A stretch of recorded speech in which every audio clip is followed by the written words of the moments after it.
Hello, everyone, and welcome to Snap Take. I'm recording this way too late at night because I stayed up late to hit Infinite, which I just did with the help of a bunch of top 100 players. This season is a grind. If you're planning on waiting on ladder, I strongly suggest you get to it. And hey, I have some great decks for you to do that with. Starting with this Emma Arishem list. That is the go-to Arishem list in Marvel Snap right now. If you're wondering what the idealized version of an Arishem list looks like, it's this within a card or two. There's always a card or two that you could really swing around in an Arishem list, but like maybe you want like something over Valentina. Maybe you're not seeing the stuff Mobius stops, and you want to make that a Luke or something. It all or like a Shang or sorry, an Enchantress or whatever. So like there's multiple ways to go about this. This is, however, the baseline of what it looks like to play a top of the line Arishem list. This is a stellar list. You can find Emma on Twitter at twitter.com/_Emma_BN. This deck only really needs Arishem and Doom 2099. I think Doom 2099 is an extremely important card for Arishem shell decks right now. Being able to play it on 3 without any extra shenanigans is often a snap condition in those lists. You don't even always go the full Doom route when you do that for Arishem, but the threat of it is just so much power. Iron Patriot and Valentina can be Quinjet and Cable here. Iron Patriot is the best 2 in the game. Valentina has extra value in Arishem in that right after you play Valentina, the card that costs 4 can be played the next turn, so that has extra value. Quinjet and Cable are fine replacements though. Mobius is here because there's a lot of cost reduction in the meta, whether it be Swarm, whether it be Death, whatever you're talking about. Mobius shuts that down. Juggernaut, Gladiator, or if you prefer a tech card like Red Guardian, would fit fine here. Galacta and Ares can be Enchantress or Captain Marvel. Those are fine replacements there. Galacta is harder to replace than Ares. Ares is just pretty often hitting in Arishem lists. Legion can be Vision, it could be Claw. Pick your other top-notch 5 and go with that. Alioth is hard to replace, but people will play around Alioth whether you have it or not in Arishem, so that's nice because most people won't know what you're playing. So you can play Magneto, Red Hulk, or Blob in that spot. And Mockingbird can be She-Hulk. That is worse, but it is a change that you are perfectly able to make. This hit Infinite at rank 1. It's not currently sitting at rank 1. What's actually currently hitting at rank 1 is the MSL Chamo list from yesterday's video. It was deck 1 in yesterday's video. But this hit Infinite at rank 1, which is absolutely great. Turn 1, you either pass or you have a generated 1. There's no 1-drops on the deck. Turn 2, Iron Patriot over Valentina. Turn 3, Doom 2089 is better than Galactus, better than Ares. You can also drop Mobius here if it's pretty clear that Mobius is going to win the game. Let's say they play a negative, you can drop a Mobius right away on 3, or you can sort of hold and then you can drop Mobius on like turn 4 or 5 and really ruin their life after a snap.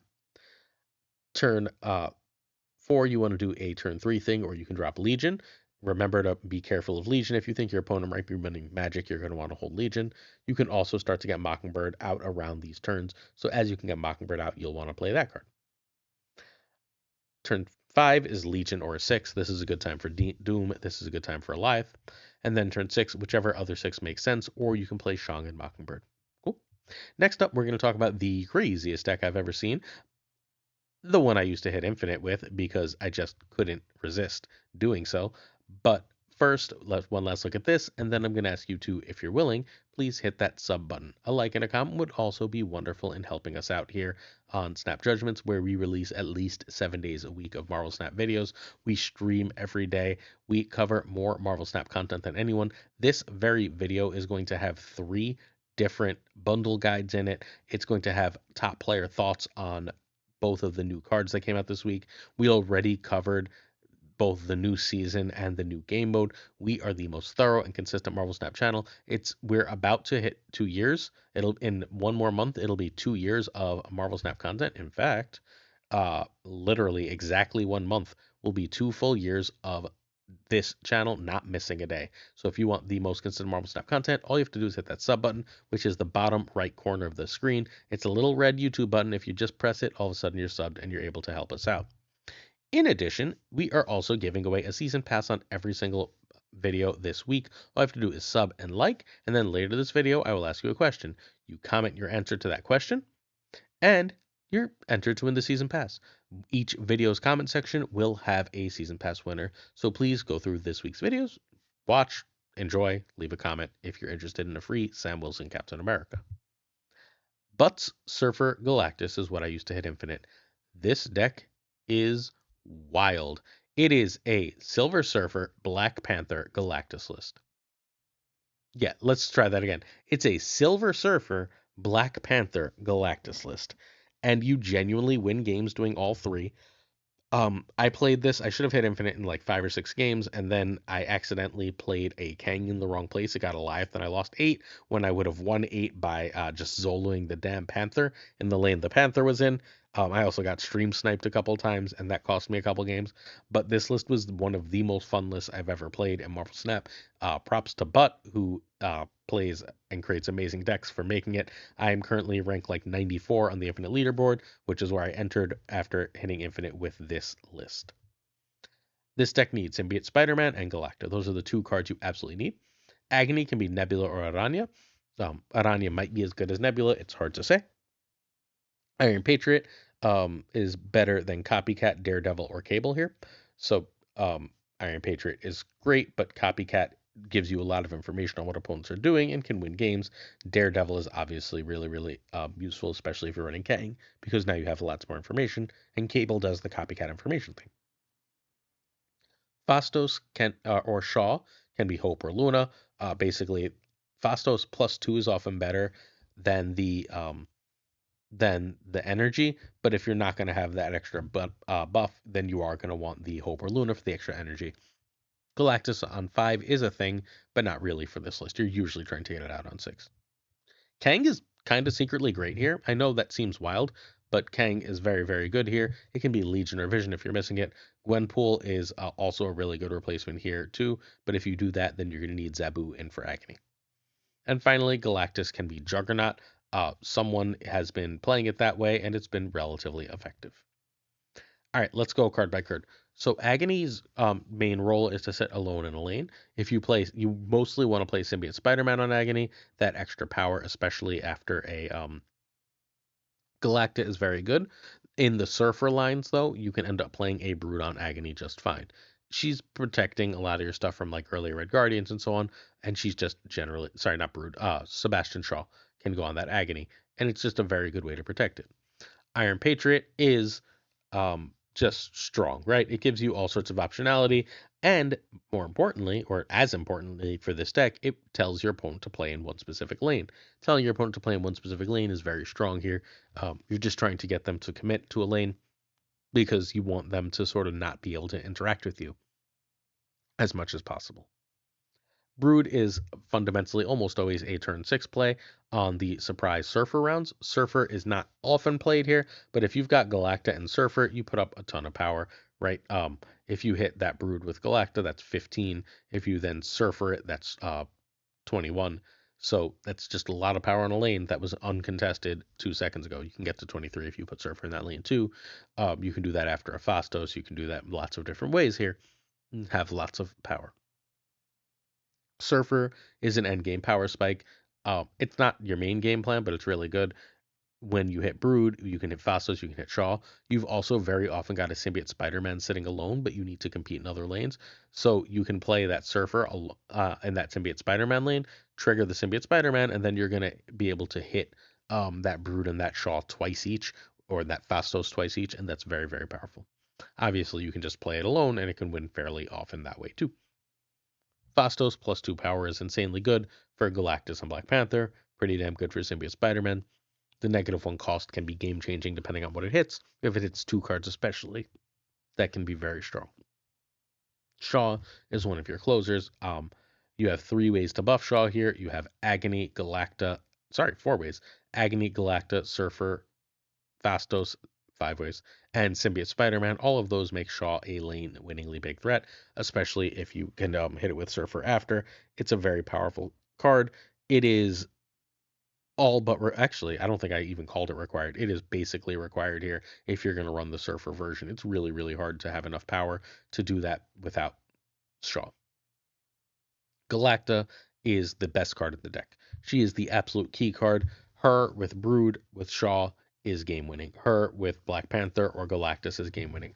Her with Symbiote Spider-Man is game winning. She's incredible here. She's not your snap condition, but she's damn close. And part of the reason she's not your snap condition is a card we'll get to soon. Symbiote Spider-Man has um, three main cards it wants to hit. It wants to hit Surfer, Black Panther, or Galactus, but it can hit other cards just fine here. It'll so you can also put Agony on it to make it a little bigger. You're totally fine trying to hit Brood, and you can use Kang to see if it's going to hit the original Brood if you're trying to get bigger, which is really nice. You can double that Surfer, you can double that Black Panther, you can double that Galactus and win, and then you just get random cards from Iron Patriot that you're perfectly happy to double. I got a Nimrod while I was playing earlier. Pretty nice. Kang lets you know what you should do on the last turn, right? I got stream sniped a fair amount, and you could tell because when I played Kang, they played almost nothing. You know why you play almost nothing if I'm playing Kang? Because you're watching my stream. So that's fine, no big deal. But if since you're probably not a streamer, dear viewer, you won't have that problem. Kang basically says I can snap and don't snap in the lane that they're gonna Alioth, please. But you can snap and then like see how much power they have, and then you just count. You go, right, if I go Brood Surfer, I have this. If I Zola that Panther, I have that. If I drop Galactus, I have this. Whatever it is, it's awesome. One of the best things to do is people go really, really tall to stop that Galactus, and then you just drop a super giant Panther in that lane. That Panther is like 26 power, whatever, not 26 power, it's more than that, right? It's Galacta into Symbiote is 10 into Panther is then the Panther is 10, so it's like 40 power. And that's usually pretty good at winning games of Snap, at least in theory. So you can win that way, and like as the opponent is like, oh no, I'm just gonna go over the top of that Galactus, and haha, I win that way. You say no, thank you, I'm gonna win anyway. There's a lot of stuff like that that this deck can do with Panther. Zola is here largely for Panther. It doesn't actually have many other uses. Occasionally you'll Zola Shaw or like a double Surfer or some other nonsense. But your main goal is to just hit that Panther when they can interact, and Kang lets you know when they can interact and then win. And Galactus is not necessary, but oh my god, is he fun in this list. Um, you just get to make people kneel, right? If they can't contest the symbiote lane, then you win. And sometimes you can just get the surprise Galactus. I beat a Thanos list because they were going after one location and they just left a space stone in another empty one.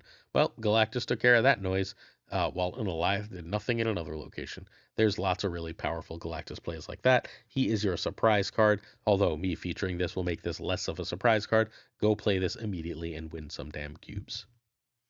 All right. This also entered Infinite at rank 1 for Butt. Turn 1, you want Agony for Iron Patriot if you must. It can also be for Symbiote, Shaw, or Black Panther later. Turn 2 is Iron Patriot. Turn 3 is Phastos, 1 or 2. You're very rarely playing anything but Phastos or a 1 or 2 play on 3. Turn 4, Galacta in a lane ideally with other stuff, or Symbiote alone. Galacta is, again, your key card here. Turn 5 is your other 4, so if you played Galacta, now you're going to play Symbiote. You can also Galactic hit Brood or Shaw just fine. Turn 6 is almost always Kang is your main play. You do want that information almost always. Snap before you Kang always. It means you snap later than you would otherwise in this list, but that's fine. I got few cubes a couple times here, and I saved cubes a couple times here by just using that Kang and then seeing what they had, and like or just snapping on Kang and them just retreating. You can play Galactus, or you can play another 3, and you can double with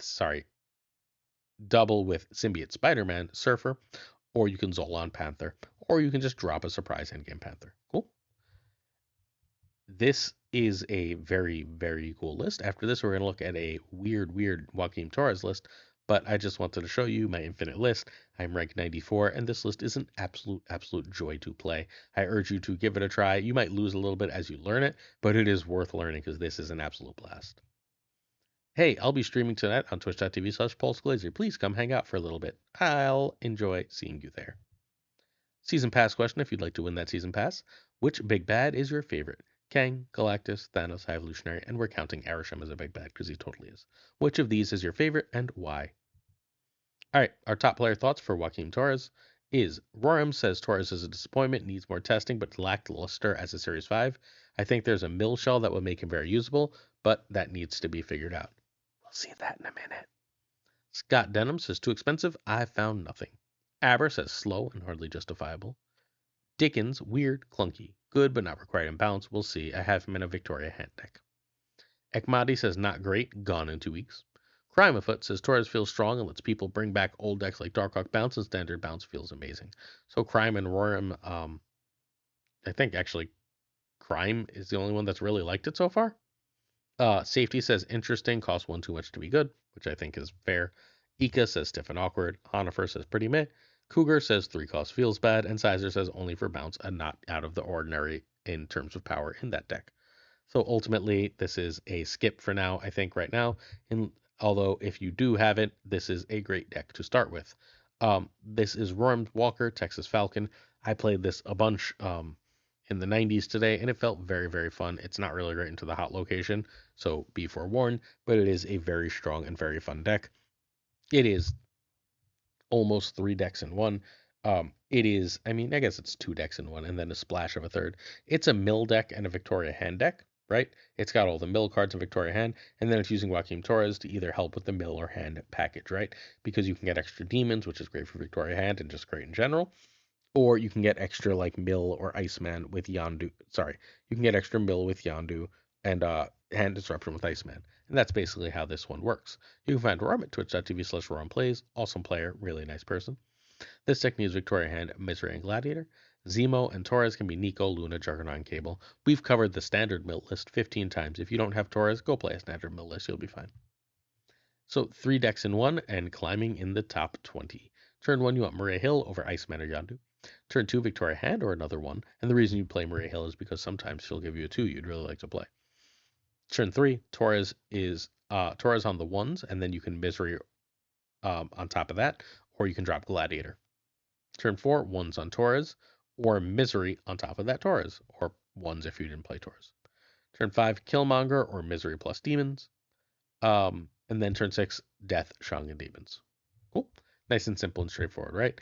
This is a very powerful list. It is really cool. It's one I'm going to keep playing in Infinite, not because I think it's the best in the game, but because I think it's really fun, and Mill is one of the best decks in the game, and this combines it with a Victoria Hand shell, and I really, really do enjoy Victoria Hand. I think it's one of my favorite cards right now. So I think this is a really good list. This is a climber. It's harder to play than Classic Mill, but it's also got a lot of power in it, and I think it's worth playing. All right, bundle reviews. First, we got Hive and Seek. This is Brood's fantasy variant that comes with a Broodling. It is expensive for below average value, but if you want that cool Broodling, then I guess you're kind of stuck. Again, I don't suggest people buy this unless the token is really what you're all about. Cleave and Conquer is really good value. It's 204% progress value, which is 3,000 Galactus tokens, 3,000 gold, which is just, again, good value here. But please note that you better need the tokens because $25 gets you the same amount of gold right here. I guess this also comes with 2 spotlight keys. We will have X23 relatively soon once they figure out how to get it to us. And Corvus Glaive is really good in Hella, so you don't need to buy this for X23, and it's really, really expensive for just Corvus. So even though it's decent value, I still don't think you should probably buy this. It's not like a bad buy, but again, even at 200%, which is pretty good, I don't know, just Corvus feels like kind of a waste, unless you're like dying to play Danish Hella list. Next up, we've got Bubblegum Boom, and this is again, not a great value. Good, but not great value. I might buy this because I think this Jubilee is awesome. So, I don't know.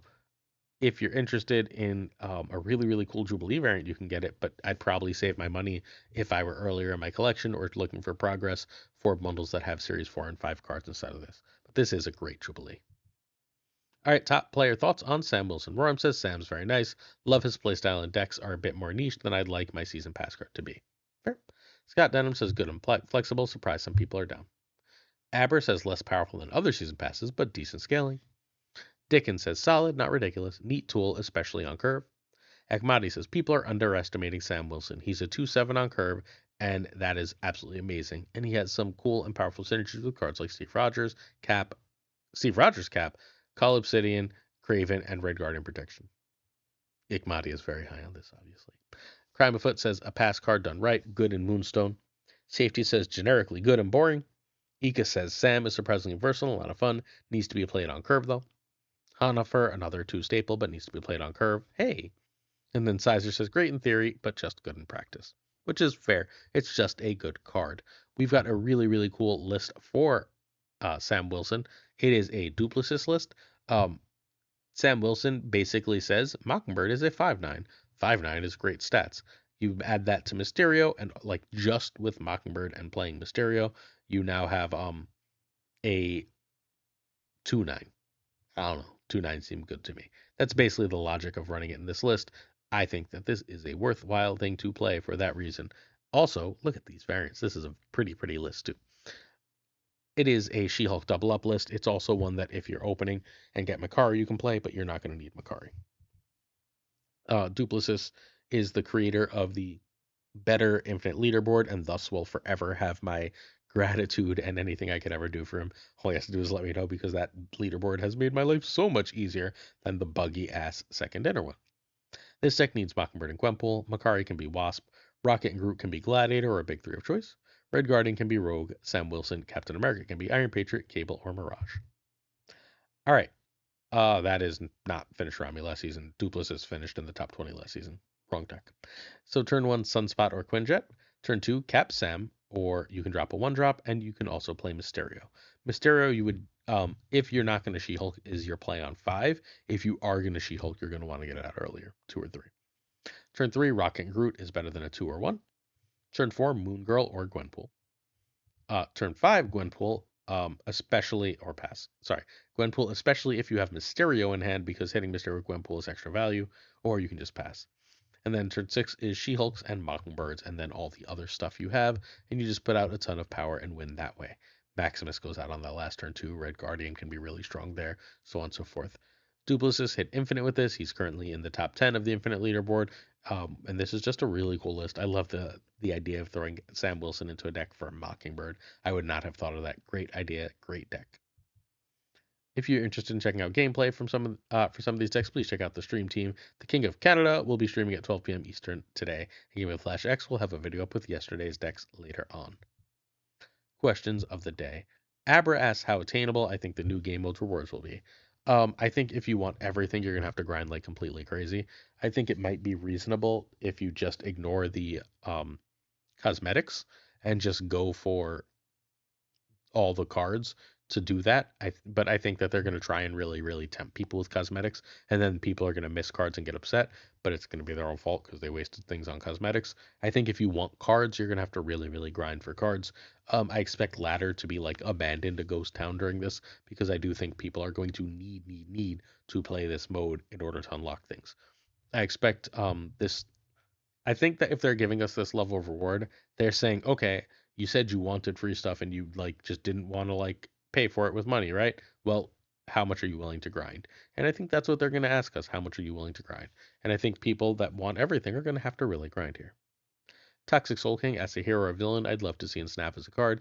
And I'm going to give you a hero and a villain. The hero is Phantom X. It is an X-Men character that I think is really cool. I don't know what I want it to do, but I really enjoy that character because I reread a bit of Grant Morrison's new X-Men run, and I really enjoyed that portion of the run. Uh, a villain is Mole Man. I can't believe Mole Man is not in the game. Mole Man is such a cool, silly villain. Maybe he could do something with like the monsters and Monster Island. I don't even know, but I really like Mole Man. Mole Man is delightful, especially in Squirrel Girl comics. If you're interested in our Patreon, please check out patreon.com/snapjudgments, where we have multiple tiers and tons of exclusive content. Ocularis is our patron of the month, and I'm going to say thank you to a whole bunch of patrons. It is absurdly late for me, so I'm going to go quickly. Thank you to Abigail Gieslin, Manager Burnout, Irregardless, LAB Inc., I Am Frostman, Hota Navarrete, Thinking Poker, Primed Ryan, Ryan Burke, Ryan Wood, Kertix Lee, Koire, Kazushi, Archangel 3K, Black Dahlia, Perfrost, The Goat Seeker, Hollowed, Only Fox, Synth, What's Up Synth, Fat Nick, Dirty Casual, Mr. Kerfuffle, Cables, Ginger Prime, Philip Rackvich, Haplo, Kenny Loggins of the Danger Zone, The Bizza, Black Jeebus 23, XRC, and Skippy G, Rhyming Friends, Jessica Gamble, Sup Jess, Slush Death, King of Bros, Great Kazoo, Werewolf, thanks for hanging, Kev Hoda, Lunar Chris Clam, Colonel Forbin, thanks for hanging, Rob Silverman, M. Holland, David G. Wingfield, Stephen, Brian Kaufman, Stage Martin, Jason B., Mr. Craig Sterry, Matt V., Run Wrench, Corwin, John Q., and Jimmy McHugh. Keep down. Yes, Stout, 8th Sage, one big man. Yes, you are. Milkman for reals. Cactus Jack, the Foley, BG, Quid Pro Joe, Snapchat, this is Joe, Models, Mod Supreme, Green Goblin, Unibot, Flam 56, The Fuzzy Spectrum X, Hoot, MBTB, Shannon, Mad H, DJ Mikey Hijinks, No Freaking Flex, Nick the Greek Geek, Zodrex, the King of Canada, Denman Falcon, Fothler Newman, Jonesy, our friend Two Ties, the Great Lauren Devs, the Parking Tucker, who's on the podcast that comes out Saturday, and of course Gunny T, where the T stands for. Yo, good night. See you soon for more Snap Take. Check out the stream tonight. I'll be awake by then. Peace.